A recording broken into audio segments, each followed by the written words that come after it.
자, 여러분 안녕하십니까? 제가 계속해서 바람직한 목회자 청빙을 일주일에 물론 짧지만 두 편씩 올려놓고 있습니다. 우리나라의 인구 분포들을 보면은 우리 그 한국 전쟁 이후에 베이비 부머 시대라 그래서 베이비 붐 시대라 그래서 그때 인구 숫자가 상당히 많아요. 그런데 이제 그분들을 보면은 지금 우리 목회자들도 58년생들 그 앞뒤로가 목회자들이 전국 각지에서 매우 많은 활약을 하고 계십니다. 그런데 이제 각 교단의 교회 헌법에 따라서 목사님들은 70이 되시면 거의 은퇴를 하시는데 그때가 곧 다가오고 있습니다. 그래서 앞으로 향후 5년, 10년 사이에 많은 목회자들께서 이제 사임하시게 되게 됩니다. 그러면 이제 각 교회에서는 또 새로운 목회자를 청빙하기 위해서 많은 목사님들을 모시게 될 거예요. 그때를 대비해서 제가 이제 바람직한 목회자 청빙이라는 이 영상을 계속 만들어 놓는 것입니다. 지금은 당장 이게 필요하지 않더라도 아마 이제 바람직한 목회자 청빙 이 영상이 다 완성돼서 올라가면은 제가 나중에 다 올린 다음에 한번 긴 영상 처음부터 끝까지 한 1시간 정도 축약 강의본으로도 올릴 생각이긴 합니다. 그러나 좀 더 자세하게 소개하고 싶어서 이렇게 매번 10분짜리 정도를 만들고 있습니다. 지난 시간에는 우리가 바람직한 목회자 청빙이라는 것이 무엇인가를 큰 틀에서 소개시켜 드렸고요.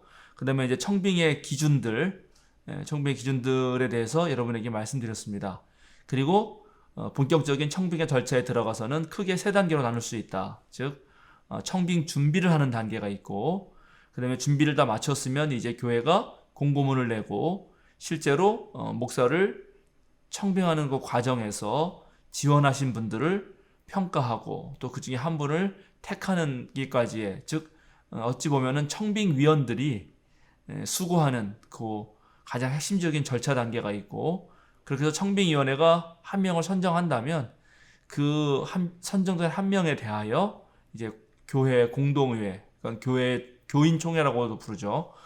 전 교인들에게 알리고 그다음에 공동의회를 해서 투표를 하고 최종 한 명이 이제 완전히 선정되면 노회라든지 그런 또 지방회라든지 하는 더 상위 기구 또는 더 광대 회의체라 이제 회의를 한 다음에 담임 목사를 청빙하는 맨 마지막에 이제 신임 목사 청빙 과정, 그렇게 세 단계로 크게 나눌 수 있습니다.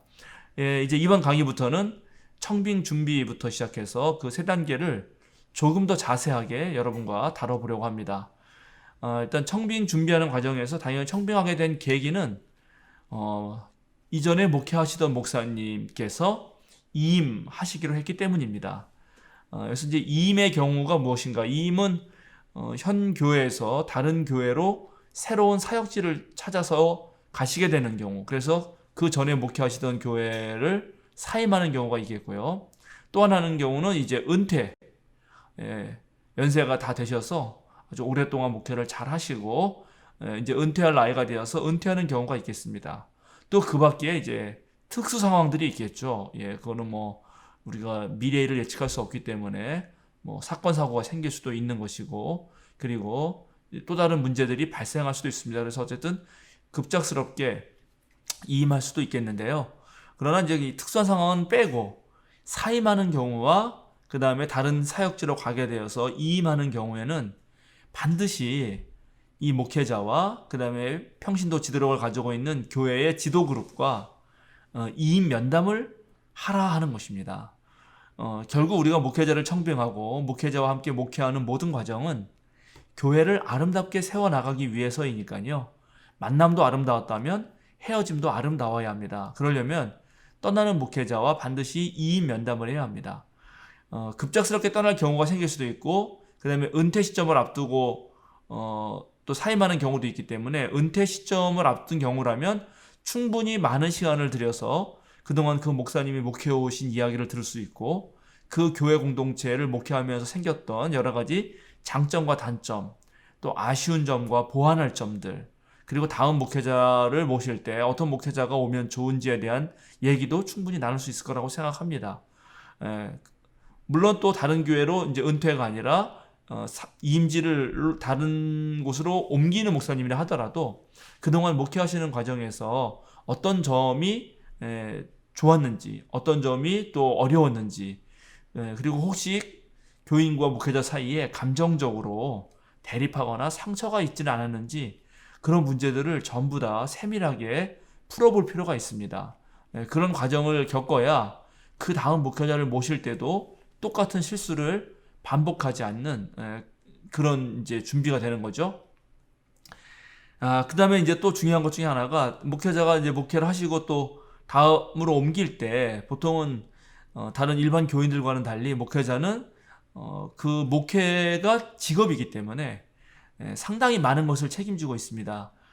또 우리 일반 신도들, 일반 신자들은 목회자가 아니기 때문에 목회자만이 느낄 수 있는 것들을 잘 몰라요. 목회자의 삶이 구체적으로 어떻게 돌아가는지를 모르는 경우도 있습니다. 그래서 그런 부분들을 충분히 나누되 또 목회자는 그 교회의 책임을 많이 지고 있기 때문에 여러 가지 행정 업무라든가 그다음에 인수인계할 사항들이 많이 있어요. 그런데 목회자가 그만두자마자 바로 다음 목회자가 오는 게 아니기 때문에 물론 그럴 경우도 있지만은 은퇴할 경우는 그런 걸 잘 준비할 수 있겠죠. 은퇴가 아닌 경우는 그러기가 쉽지 않기 때문에 기존의 목회자가 사임하고 다음 목회자가 올 때까지 상당한 공백 기간이 생길 수 있습니다. 뭐 길게는 1, 2년 가는 경우도 제가 많이 봤어요. 그러면 그 사이를 어떻게 메꿀 수 있을 건지를 준비하기 위해서는 기존의 목회자가 어떻게 목회하셨는지 인수인계를 잘 받아야 합니다. 어떤 경우는 교회 사정에 따라서 목회자 명의로 당연히 통장이 개설되어 있을 거예요. 왜냐하면 교회의 대표가 목회자니까요. 근데 이제 그 목회자가 은퇴를 하게 되면 그런 명의 같은 경우도 다 이제 원래 상태로 되돌려야 되죠. 뭐 도장을 또 다시 받는다든지 그런 것부터 시작해가지고 다양한 그 인수인계할 것들이 있습니다. 그러니까 그런 것들을 차분히 만나서 얘기를 할 필요가 있고 그리고 이임을 한다 그럴 때도 왜 이임을 하시게 됐는지 그 상황들이 있을 거 아닙니까? 그래서 그 이임하는 시기도 또한 일정을 조율해야 됩니다. 너무 갑작스럽게 목회자가 사임을 하게 되면은 그 교회는 말할 수 없는 충격이 생기거든요. 이 목회자와 교인들 사이의 관계는 무척 끈끈한 사이입니다. 이거는 오늘날 제가 전문성을 가진 목회자이고 그 목회자의 전문성은 신학적인 능력, 그다음에 목회적 능력에서 나온다라고 말씀드렸는데 그거 외에 목회를 하다 보면 당연히 목회자와 평신도의 경우는 아주 애틋한 정이 쌓여요. 연인과 같은 정이 쌓이기도 하고 때는 아버지와 아들 또 엄마와 딸 그런 부모 자식 간의 느낌까지도 생길 정도로 아주 애틋한 관계가 형성됩니다. 근데 그런 형성된 관계를 이렇게 이제 뒤로 하고 아름다운 이별을 해야 되는데 그 아름다운 이별이 된다는 것이 쉽지가 않습니다. 그래서 그런 충분한 시간을 가질 수 있도록 멋진 이별이 될 수 있도록 목회자는 그 교회를 위해서 또 좋은 자신이 했던 목회의 여러 경험들을 들려주고 또 교인들도 이 목회자가 다른 교회 가서 훨씬 더 하나님 사역을 더 잘 감당할 수 있도록 또 격려하면서 보내주는 일들이 필요합니다. 그래서 반드시 이임 면담이 필요하다. 이임 면담은 그 교인이나 목회자에게 매우 중요한 흔적을 남긴다. 그래서 이임 면담을 잘할 때 떠나는 목회자나 보내는 교인들, 교회의 마음이 상하지 않을 수 있고 그 다음에 새로 오는 목회자가 앞선 목회자의 그런 목회 활동들을 잘 이어받을 수 있기 때문에 이임 면담이 중요하다는 말씀드립니다. 자, 이임 면담을 하고 나면은 그 다음에 이제 해야 되는 일이 새로운 목회자가 오실 때까지 설교를 해주실 설교 목사님을 모시는 것입니다. 그리고 또 그 다음에 이제 새로운 청빙되는 그 과정을 담당해줄 임시 목사가 필요합니다.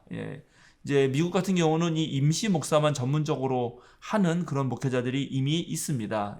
인터림 패스터라 그래서 정확하게 그 역할만 하도록 되어 있는데 한국은 이 역할만 하는 목회자가 정해져 있지는 않습니다. 저희 장로회의 경우는 노회에서 파송된 임시 당회장께서 그 역할을 감당하십니다. 근데 임시 당회장은 그 노회에 소속된 다른 교회의 목회자이시기 때문에 주일날 11시에 흔히 예배 드리는 예배에 설교를 하실 수가 없어요. 그래서 그런 행정적인 처리라든가 목회자 청빙에 도움을 줄 임시 당회장 외에 설교 목사가 또 필요하죠. 그래서 이제 그 전 담임 목사가 사임하시고 난 후에 누가 설교할 것인가 하는 문제도 막상 당하고 나면 당황스럽게 됩니다. 그럴 때 교계 내외에 다양한 분들이 이제 계시기 때문에 일단은 뭐 노회에 은퇴하신 훌륭한 목사님들, 은퇴 목사님들, 그다음에 신학교에 계시는 교수님들, 그리고 꼭 뭐 같은 노회가 아니다 하더라도 평소에 다양하게 교인들 중에 또는 장로님들이나 뭐 하는 분들 중에 좀 괜찮은 목사님 알고 계시다면 그 목사님이 여유가 되면 특별로 초빙해서 이렇게 돌아가면서 설교를 들을 수도 있을 것입니다. 그러니까 한 분의 목회자에게만 설교를 들을 수도 있겠지만 여러분의 목회자에게 설교를 들을 수도 있겠죠. 그런 방식으로 어쨌든 새로운 담임 목사가 오기 전까지 초빙 설교자와 임시 목사를 선임하는 것도 매우 중요하다 말씀드립니다. 초빙 설교자와 임시 목사를 선정할 때, 그리고 또 그분들이 하는 말에 있어서 우리가 가장 좀 주의해야 될 것 중에 하나는 이분들이 다음 목회자를 선택하는데 좀 결정적으로 개입을 한다든지 그것은 좀 위험하다고 생각합니다. 그러니까는 일반적인 차원에서 이 교회는 어떤 스타일의 목회자를 모시는 게 좋겠다라고 하는 그런 일반적인 충고는 가능하지만 이 목사는 되고 저 목사는 안 되고, 또는 이 목사를 하시는 게 어떠냐고 추천을 한다든지 하는 것은 자칫하면 청빙위원과 다른 목소리를 내게 함으로써 교회의 분란의 소지가 될 수 있습니다. 그래서 초빙 설교자와 임시 목사를 모실 때는 청빙 과정에 개입하지 않을 수 있도록, 지금 청빙 과정은 나중에 꾸려질 청빙위원회에 전적으로 맡기고, 그 다음에 이 남아있는 이 교인들이 새로운 담임 목회자 올 때까지 다시 한번 교회론을 되돌아보고, 그 다음에 목회자 상을 정립하고, 또 교인들의 영성을 돌보고, 또 교인 그 전 담임 목회자를 떠나보내는 과정에서 혹시 받은 상처가 있다면 그런 것을 잘 돌볼 수 있는 그런 분들로 여러분 선정하시는 것이 좋겠다고 말씀드립니다.